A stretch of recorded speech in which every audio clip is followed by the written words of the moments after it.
ever imagine losing your parents or grandparents? No, never. The poet William Wordsworth could also never imagine losing his beloved. He was in a slumber. Now, this poem, A Slumber Did My Spirit Seal, conveys, expresses the poet's grief over the death of his beloved. Let's begin. Here we have the meanings of few words. Slumber means deep sleep. ये बच्चे बहुत common mistake करते हैं कि slumber का meaning सिर्फ deep sleep लिखते हैं. इसका और भी मीनिंग है. इसका लिटरल एक मेन मीनिंग ये है, स्टेट ऑफ अनकॉन्शियसनेस और unawareness about harsh realities of life. जो लाइफ के रियलिटीज हैं उससे अनअवेयर रहना, उसको बिल्कुल उनकी परवाह नहीं करनी. तो यहाँ पे स्लम्बर का मतलब है डीप स्लीप. और इसका एक और मीनिंग आप हमेशा लिखोगे, जब भी अपने आंसर्स लिखने आपने ये मेंशन करना है, स्टेट ऑफ अनकॉन्शियसनेस और अनअवेयरनेस. अनअवेयरनेस किसके बारे में? Harsh realities of life. अब यहाँ पे स्पिरिट का मतलब क्या है? सोल या माइंड. तो इसमें एक क्वेश्चन आ जाता है, explain the title, justify the title. Title क्या है? A slumber did my spirit seal, कि मैं एक नींद में था. उस रियलिटीज के बारे में मुझे बिल्कुल भी अंदाजा नहीं था. अब वो रियलिटीज क्या है वो हम आगे पढ़ते हैं. स्पिरिट का मतलब सोल या माइंड. अब बेटा इस चैप्टर में, इस पोएम में 2 स्टैंजाज हैं. दोनों स्टैंजाज की लाइन 4 है. फर्स्ट स्टैंजा में भी 4 लाइंस है, सेकंड स्टैंजा में भी 4 लाइंस है. तो जब ऐसा स्टैंजा जिसमें 4 लाइंस होते हैं उसको क्वाट्रेन कहते हैं. ये वर्ड आपको पता होना चाहिए in case this question comes in RTC. Stanza of 4 lines को क्या कहते हैं? क्वाट्रेन. अब पोएट जो है इस 2 स्टैंजाज में, जो फर्स्ट स्टैंजा है इसमें पोएट बताता है कि वो बिलवड के बारे में क्या सोचता था. ओके, कैसे वो स्लम्बर में था. बिफोर डेथ वो क्या सोचता है कि इसको तो शी इज अनअफेक्टेड. जो बिलवड है उसकी, इसको कोई भी अफेक्ट नहीं होगा एज का, डिजीज का, या इससे कभी कुछ नहीं हो सकता. इसको कभी एज का असर नहीं होगा, इसको कभी कोई सिकनेस, कोई डिजीज, बीमारी कभी नहीं लग सकती.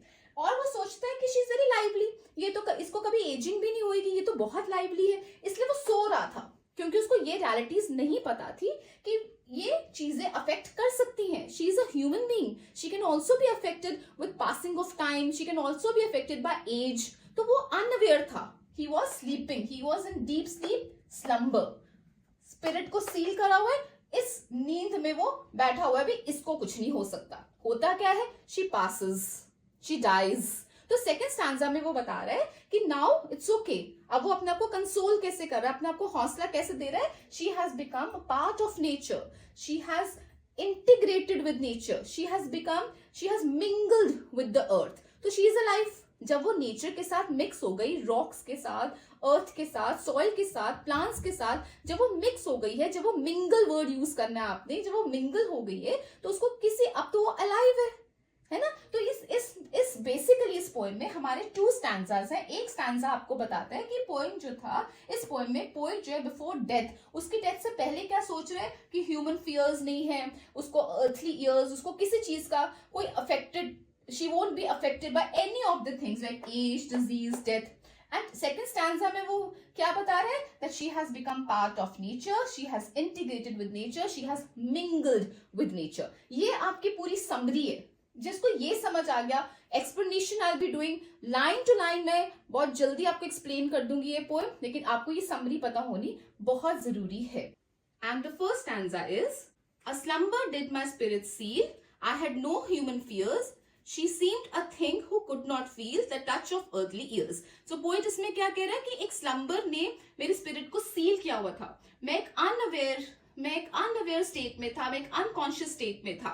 मुझे I had no human fears, मुझे किसी चीज का डर ही नहीं था. मुझे लगता था कि इसको कोई भी चीज अफेक्ट नहीं कर सकती. ह्यूमन फियर्स कौन से हैं? Fear of age, disease, death, की इसको अफेक्ट ही नहीं कर सकती. His love for his beloved was so intense, it made him forgetful of reality. Okay, so he lived as if in a state of slumber or unconsciousness.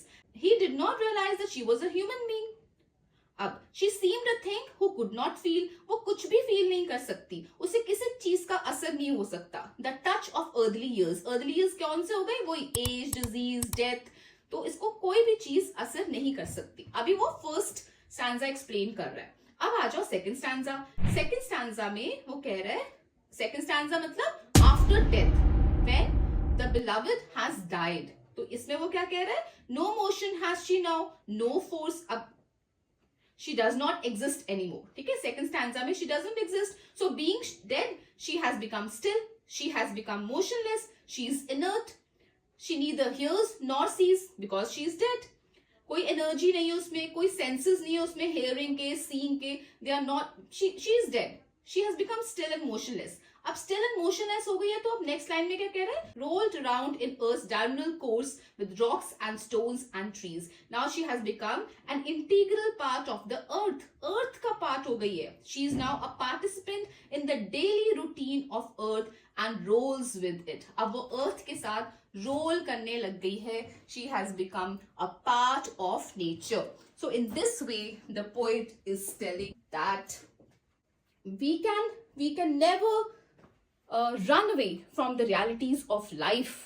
तो इस poem से poet convey कर रहे हैं to always remember the harsh realities of life, and everybody has to go through this phase, that if you are born, you tend to die one day. Okay? A slumber did my spirit seal.